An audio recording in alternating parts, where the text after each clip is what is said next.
$200,000. That's generous, Maeve. And you know it. Holden Parrish slid the settlement folder across the table without looking at his wife. His attorney, a silver-haired man named Kellner, who billed $950 an hour and wore cufflinks that probably cost more than Maeve's car, leaned back in his chair with the particular ease of someone who had never once doubted the outcome of anything.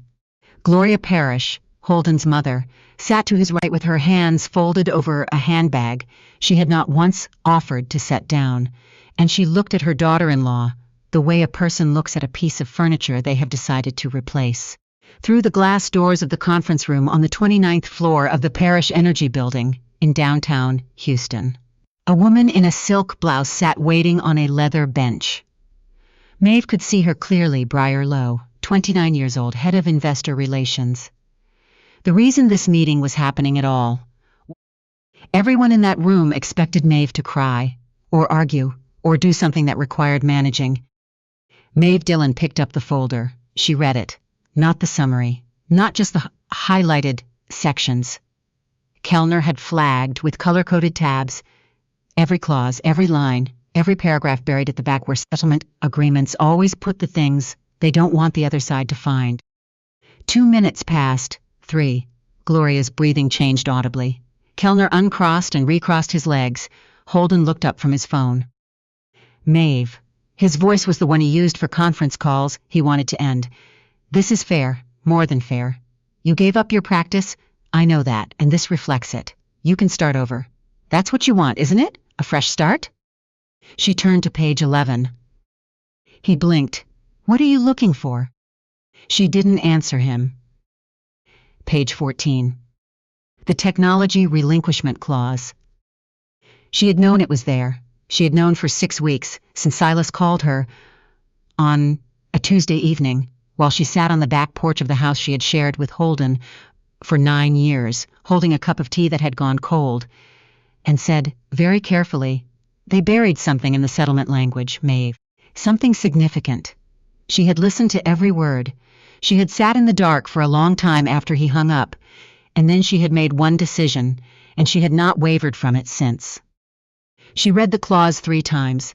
Then she looked at Holden directly. Section 14, she said. It requires me to relinquish any and all claims related to Parrish Energy's core technology platform, including foundational intellectual property, both current and retroactive. She set the folder flat and turned it to face him, pressing one finger to the paragraph. You know what this actually covers? Kellner cleared his throat. That's standard protective language, Ms. Dillon. It isn't, she said pleasantly.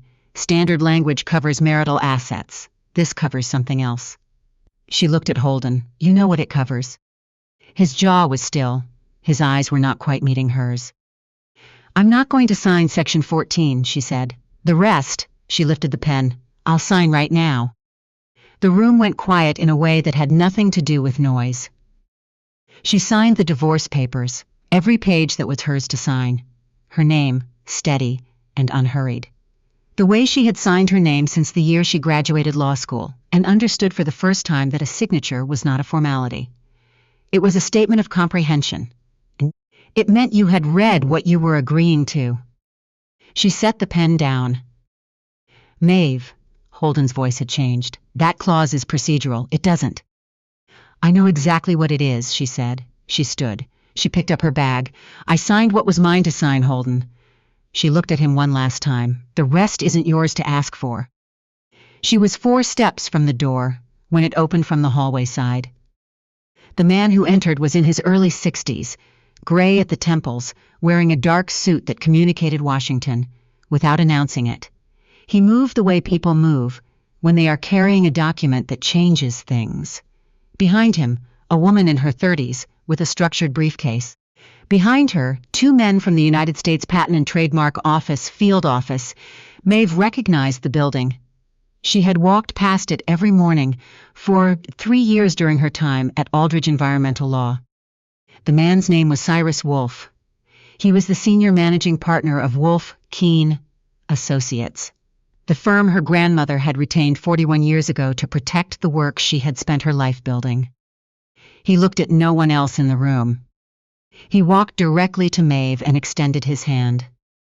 "Miss Dillon," he said, "the documentation is in order. I apologize for the timing. We wanted to give you the opportunity to attempt this part alone first." "I know," she said. "Thank you for waiting." Holden was on his feet. "This meeting is closed. You have no authority." "Mr. Parrish." Kellner's hand landed on Holden's arm. The attorney had gone the color of something left in the cold.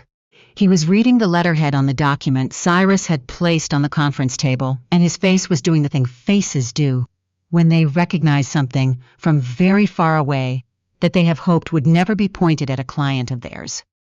Cyrus addressed the room. "My firm represents the estate of Dr. Hazel Ostroff," he said. Dr. Ostroff was the founder of the Ostroff Institute for Carbon Research and the holder of 18 foundational patents in carbon capture and sequestration technology, filed between 1984 and 2001. He paused. These patents transferred in their entirety, upon Dr. Ostroff's passing, to her sole heir. He glanced at Maeve, a single nod. Dr. Ostroff's sole heir is her granddaughter, Maeve Dillon. He set a second document on the table. The clear strata filtration system, the grid-bind, atmospheric exchange network, and the proprietary compression sequencing that Parrish Energy's IPO prospectus describes as the company's primary competitive advantage, all of it is built on Dr. Ostroff's patents. He let that sit. Patents which Ms. Dillon has formally asserted as of 9 o'clock this morning. The IPO filing cannot proceed as structured. The underwriting team has been notified. The room absorbed this. It took a moment. Gloria Parrish made a sound that was not a word in any language. Holden's face had gone very still. The stillness of someone for whom the floor has moved and the walls have moved, and nothing is where it was 60 seconds ago. Kellner sat down in the nearest chair, not his chair, and pressed both palms flat on the table, as though testing whether it was still solid. Holden looked at Maeve. Not the way he had been looking at her for the past 18 months, with the mild impatience of someone who has already solved an equation in his head and is waiting for the paperwork to catch up. He looked at her the way people look when everything they believed about a room has rearranged itself around them. "Is this real?" he said. She picked up her bag from the back of the chair. "My grandmother spent 40 years building something real," she said. "So yes." She walked out. The doors closed behind her. And Holden Parrish stood in a conference room, full of people who had spent 9 years watching his wife and seeing someone manageable, and understood in the specific, terrible silence that followed exactly what he had been living beside the whole time. If you're watching this from anywhere in the United States or anywhere in the world, drop a comment right now and tell me what city you're in. I want to see how far this story travels. And if you're new here, hit subscribe before we go any further. Because what I just showed you is only where this ends. What comes next is how it began. Now, let's go back to the beginning. Maeve Dillon woke up at 5:15 that morning without an alarm. She hadn't needed one in years. She opened her eyes in the gray pre-dawn of the Houston suburb where she and Holden had lived for 9 of the 11 years they had been together, and she lay still for 6 minutes, listening to the specific silence of a house that had stopped belonging to her. She made her own coffee. She had always made her own coffee, even though a housekeeper named Rosa came 3 days a week and would have made it without being asked. Maeve liked the ritual. She liked having something to do with her hands in the dark. She stood at the kitchen counter in her gray robe, the plain one Holden had once described as that thing, and she drank her coffee with both hands around the mug and looked out at the backyard, at the live oak tree that dropped leaves into the pool every fall, and she thought about her grandmother. Dr. Hazel Ostroff had died when Maeve was 24. Maeve had been in her 2nd year of law school, studying late in the library when her phone rang, and she had stepped into the cold hallway to take the call. Her grandmother had been the kind of woman who worked until the last possible day, who believed that the brain did not require retirement any more than the lungs did. She had died the way she had lived, in the middle of something, with papers on her desk and a cup of tea gone cold beside them. She had left Maeve everything. Not just the house in Tucson, not just the money, though there was considerably more of that than Maeve had understood at 24. Sitting across from Cyrus Wolfe for the first time in a conference room in Washington and hearing words like patent estate and licensing revenue and sole beneficiary, and feeling like someone who has just discovered that the ground is much deeper than they thought. She had left Maeve the patents. 18 of them, the intellectual architecture of a carbon research program her grandmother had built at a time when the energy industry still mostly laughed at the idea that it would ever need to care about what it put into the atmosphere. The industry was not laughing anymore. Maeve had kept all of it private, the way her grandmother had kept it private. Hazel Ostroff did not believe in announcing things before they were necessary. She believed in building quietly and correctly and trusting that the right moment to be known would arrive on its own. Maeve had lived that lesson her whole adult life without quite realizing it. She finished her coffee. She showered. She dressed in the gray blazer and dark slacks she had set out the night before, not for the conference room, not for Holden or Gloria or Kellner or any of the people who had spent 18 months looking at her like an inconvenience they were about to resolve. She was dressing for herself. For the woman she had been before, she had quietly folded herself around the edges of someone else's ambition. For the woman she was about to become the moment she walked back into her own. Her phone buzzed Silas. "Today," he said when she answered. "I know." "You're ready?" She looked at her reflection in the bathroom mirror. Steady eyes, hands that were not shaking, the particular stillness that came not from indifference, but from having already done the hard private work of grieving but before the public part began. "I've been ready for 6 weeks," she said. "Cirrus lands at 9. They'll be upstairs by 10:45. Tell them not to rush." A pause. "Maeve." "I want to look at him first," she said. "I want him to hear me, and then I want Cyrus to walk in." Silas was quiet for a moment. "Understood," he said. She set the phone down.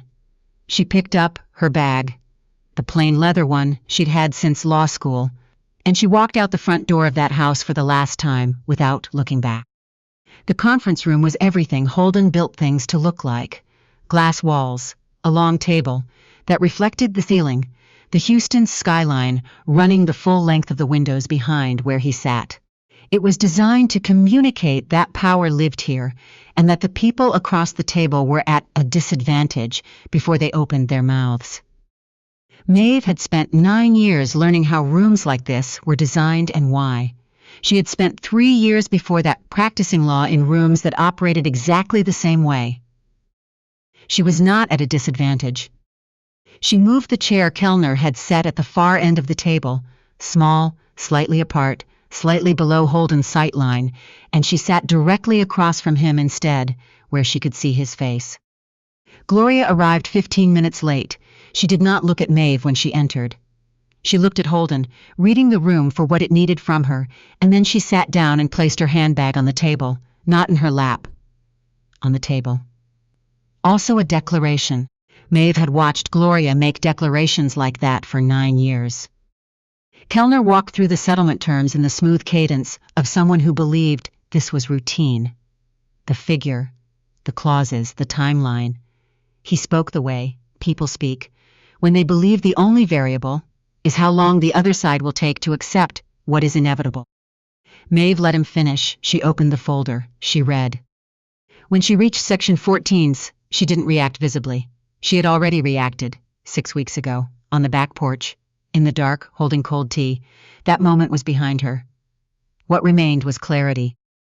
She had loved this man. She had loved him through the year he nearly lost the company's first major contract and couldn't sleep for 6 consecutive nights. And she had stayed awake with him and said nothing because she understood that what he needed was not words but presence. She had loved him through his mother's slow, careful campaign to make Maeve feel irrelevant. Through the dinners where Gloria made remarks about Maeve having stepped away from her career. to support Holden, which is lovely, of course. But through the years, when she realized she had been making herself smaller and had kept telling herself it was a choice she was making.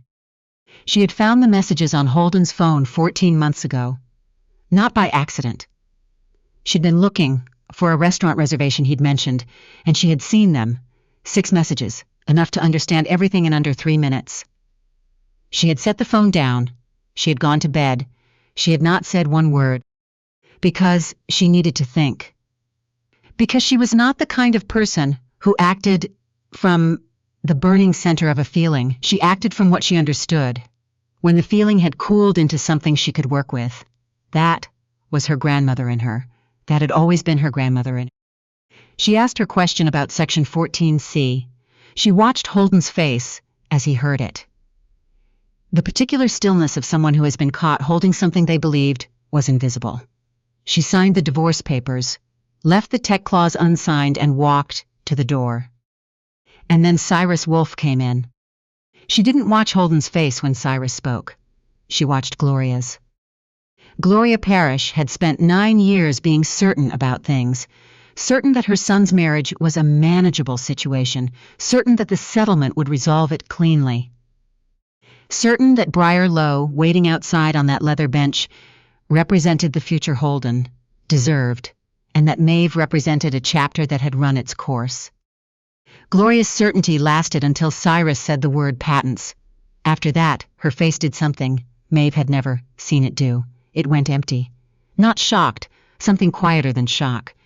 The expression of a person who has just realized the map they were using was wrong. Maeve stepped into the elevator. The doors closed. She pressed 2 fingers against the cool steel wall, real, solid, present. Silas was in the lobby. He looked at her face and said nothing for a moment. They walked to the car. "How do you feel?" he asked when the door closed. "Strange," she said, and then, because it was true, good. Outside, Houston moved through the tinted windows. The ordinary morning of a city that had no idea what had just happened on the 29th floor. Parrish Energy's underwriting team has called 4 times in the last 10 minutes, Silas said. "I know." She looked out the window. "How many people work at that company?" "Approximately 3,000. 3,000 people who went to work and paid their mortgages and put their kids in soccer leagues and had nothing to do with what Holden did in his private life, with what he had taken, with the choices he had made. Draft a licensing framework," she said. "Fair market terms. Not punitive, correct. The IPO can proceed under the right structure. My grandmother built those patents so someone would actually use them to do something good, not as a weapon." Silas wrote, "And the Lowe situation?" She turned. "Tell me." "Virgil Lowe reached out to our office at 11:30 this morning. He wants to discuss acquiring the patent estate directly." Maeve went still. Virgil Lowe was the founder of Lowe Capital, a private equity firm that had been circling Parrish Energy's technology assets for 2 years. His daughter Briar had joined Parrish Energy's investor relations team 14 months ago. Within weeks, Maeve now understood of Holden's IP team flagging the Ostroff patents as potentially connected to his wife's family. "He thought the technology clause would work," she said. "If I signed it, the rights moved to Parrish Energy. Lowe Capital acquires Parrish Energy. Lowe Capital gets the patents." "Yes." "And he used Briar to get inside the company. We believe he positioned her there strategically." Maeve looked at the street. She thought about a woman in a silk blouse sitting on a leather bench through a glass door, 29 years old, waiting because someone had placed her there, and she had let herself be placed there and had probably told herself it was just ambition, just business, the way things worked. Does Briar know the full scope of what her father arranged? Silas paused before answering. Our intelligence suggests she understood the professional goal. We don't believe she understood she was being used to obtain patents that were never Holden's to sell. Maeve was quiet for a moment. Don't contact Virgil Lowe yet, she said. When we do, I want the complete picture first. She looked at Silas. And Briar, that's not my story to tell. What happened between her and Holden was their choice. What her father did is a separate matter. I am not going to collapse those two things into one narrative, because it would be convenient. He looked at her with an expression she recognized from the year after her grandmother died, when she had been 24 years old, sitting across from him for the first time, having just learned the size of what she'd inherited, and had not flinched. She had only asked in a very steady voice what was expected of her. He had thought she was extraordinary then. He still thought so. "One more thing," he said carefully. "Holden called from his cell. He wants 10 minutes. He says not to change anything, just to say what he should have said a long time ago." Maeve looked out the window at a neighborhood she recognized, streets she had run on early mornings for 9 years. "Tell him Wednesday," she said. "My office, 10 minutes." The licensing framework reached Parrish Energy's legal team by 6 that evening. By midnight, every major energy platform in the country was running the story. The headline that spread fastest was the most accurate one: Parrish Energy's core technology built on privately held IP. IPO timeline uncertain, licensing negotiations underway. Holden called 4 times from his office line. Maeve let each one go. The 5th came from his personal cell, she answered. "I need to understand why," he said. His voice was different from any version she could remember. Not the boardroom voice, not the quiet fear voice she had sat beside so many times. Something stripped of everything he usually wore over it. "You put a clause in the settlement asking me to sign away ownership of technology that belonged to my grandmother," she said. "Technology your entire company runs on. Technology you never disclosed, never asked my agreement to use, in 9 years of marriage." Silence. "I found out 2 years ago," he said. "Our IP team flagged it. I told myself we'd sort it out after the IPO. I told myself—" "You didn't tell me," she said. A longer silence. "No," he said. "That's what I knew," she said. "Not the patents specifically. I knew who you had become. The man who asked me to dinner at that diner on Shepherd Drive and spent 2 hours talking about what he wanted to build, that man would have come home the day your IP team flagged it. He would have sat down and said, 'Maeve, your grandmother's work is part of what we're doing here, and we need to talk about what that means.'" She paused. "That man didn't exist anymore by the time your team found the connection, and I think you knew that too." He breathed. "What happens now?" he asked. "Silas will send the licensing terms to Kellner by end of day tomorrow, fair market value. The IPO moves forward under the correct structure. The employees are protected. That was never in question." She looked at the ceiling. "Take the terms, Holden. Let your legal team review them. They're fair." "Maeve," he stopped, started again. "Why didn't you tell me about the patents, about any of it?" She looked out the window at a street she had walked 100 times. "I told you many things about my grandmother," she said. "You never asked a single follow-up question. Not one, in 9 years." He had no answer to that. She ended the call. Wednesday arrived the way difficult days always do, quietly, without ceremony, as though the calendar had not noticed what it was asking of the people inside it. Maeve was at her desk by 6:15.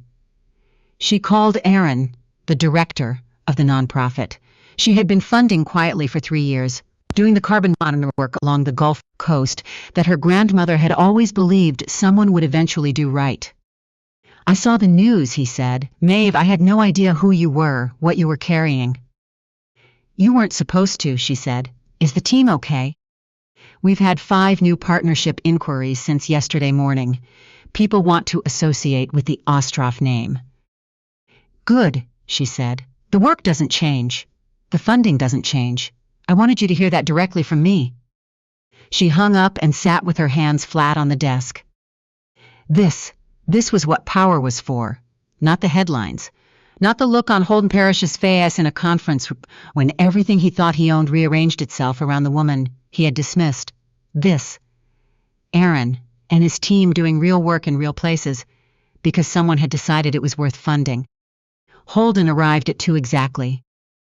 He looked different from the man who had slid a folder across a glass table without looking at her. The quality of the suit was unchanged. The posture was unchanged. But something inside the architecture of him had shifted. He looked like a person who had spent 2 days alone with the truth and discovered how uncomfortable it was. He sat across from her. "Thank you," he said, "for this."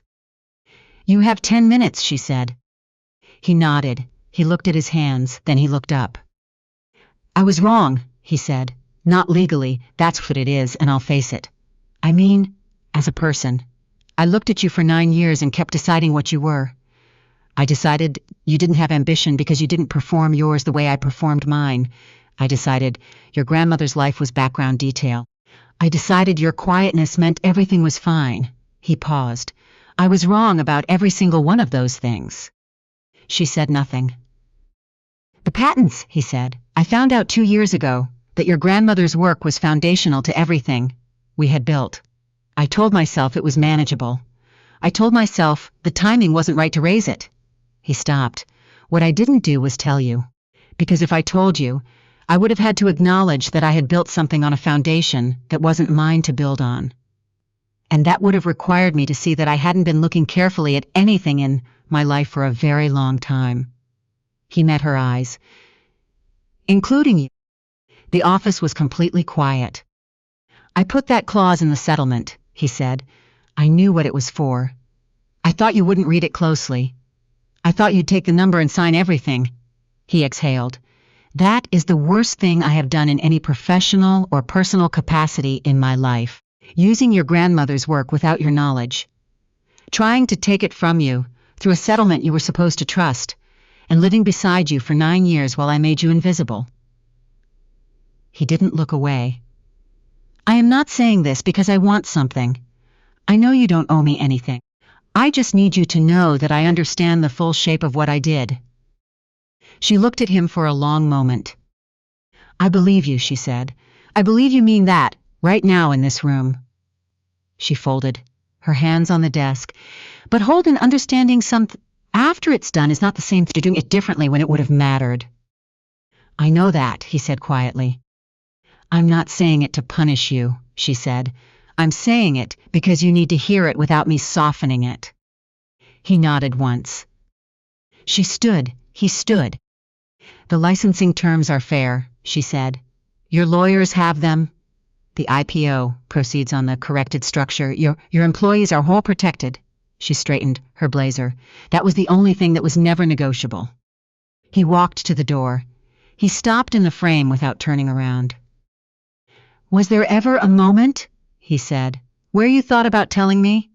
About the estate, about who you actually were in all of this?" She thought about the back porch, the cold tea, the dark, Silas's voice on the phone saying something significant. "Once," she said, "the night I found the messages, I stood in the kitchen afterward and I thought about calling Cyrus right then. About making you understand in that exact moment what was actually happening in your marriage. What you were standing next to and had never once looked at." She paused. "But I didn't. Because acting from anger was never going to give me the clarity I needed. And my grandmother taught me that the person who acts from clarity always outlasts the person who acts from feeling." He was quiet for a moment. "She sounds like she was remarkable," he said. "She was," Maeve said. "She would have had no patience for you at all." Something moved across his face. Not quite a smile, but close. The expression of a person who has just heard an honest thing and is choosing to receive it as the gift it is. He walked out. The door closed softly behind him.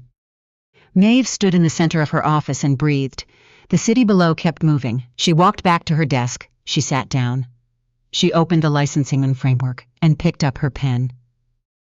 Her hands were steady. 3 weeks later, the Dillon Foundation announced its inaugural grant program. $34 million committed over 5 years to carbon research and environmental science and educations in 8 states, with a particular focus on Gulf Coast communities that had been studied, theorized about, and systematically underfunded for decades. Maeve did not hold a press conference. She sent a letter, 1 page, clear language, specific commitments. She signed it with the same pen she had brought to the conference room, on the 29th floor of the Parrish Energy Building. The plain one, the kind you find in a desk drawer and forget about until you need it. She had kept it, not as a trophy, as a reminder of something more specific than victory, the exact moment she had sat in a room full of people who believed they controlled the outcome, and had simply read the document they put in front of her. All the way to Section 14, and then signed what was hers to sign and walked out. Her grandmother had taught her that the truth did not need to be loud to matter. It only needed to be complete. And the person who carried it completely, who did not flinch, who did not act early out of fear, who waited until they understood the full shape of things, that person did not need to announce themselves. The room would understand on its own. Maeve Dillon set the pen down. She opened the next document. She read it carefully, all the way through, the way she read everything. And she got to work.